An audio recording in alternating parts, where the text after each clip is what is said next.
भाई बुजुर्ग दोस्त और साथी जो यहाँ बैठे हैं उनका शुक्रिया अदा करना चाहूँगा कि आप लोगों ने अपने कीमती वक्त में टाइम निकाला और आप यहाँ आए। साथ ही मैं नज़ाकिर साहब का शुक्रिया अदा करता हूँ, उन्होंने आज फैसला किया और हमारे हक में शमूलियत का ऐलान किया, उनका बहुत बहुत शुक्रिया।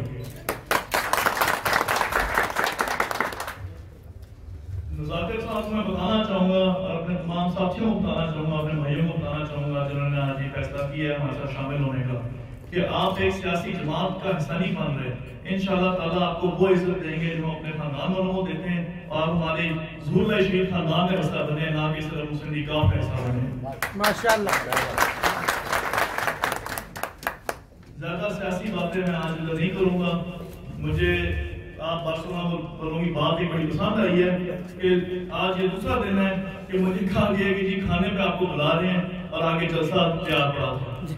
तो इंशाअल्लाह ताला हमारा कल बड़ा जलसा है। आप लोगों से रिक्वेस्ट करता हूँ कि आप सारे वहाँ पे आए, आपसे तफसील में बात भी करेंगे, प्रॉपर खिताब भी करेंगे। लेकिन आज दिन है नज़ाकिर साहब का, उनका शुक्रिया अदा करता हूँ, उनको मुबारकबाद भी देता हूँ नायब सदर की।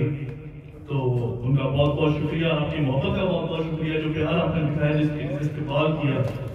तो इधर मैं बात करना चाहूँगा एक कश्मीर के बारे में कि जो कश्मीर में जुल्म और ज्यादती हो रही है उसके हम सख्त खिलाफ हैं, और इंशाअल्लाह ताला जब हमारी जरूरत पड़ी मुस्लिम लीग काफ की तरफ से मैं ऐलान करता हूँ कि इंशाअल्लाह हम पूरी अपनी कोशिश करेंगे। अगर कश्मीर आज़ाद होना चाहता है हम उनकी आज़ादी की कोशिश करेंगे, अगर वो पाकिस्तान का हिस्सा बनना चाहते हैं हम उनको पाकिस्तान का हिस्सा बनाएंगे, लेकिन इंशाअल्लाह ताला हम अपनी पूरी सपोर्ट उनको करेंगे और जिस तरीके भी हो सके हम उनका ये मसला हल करेंगे। तो टाइम आज वैसे भी बड़ा शॉर्ट था, खाना भी उन्होंने कहा तैयार हो गया है, तो इंशाअल्लाह ताला कल आपसे मुलाकात होगी और आपसे खिताब भी करेंगे। बहुत मेहरबानी, अल्लाह हाफ़िज़।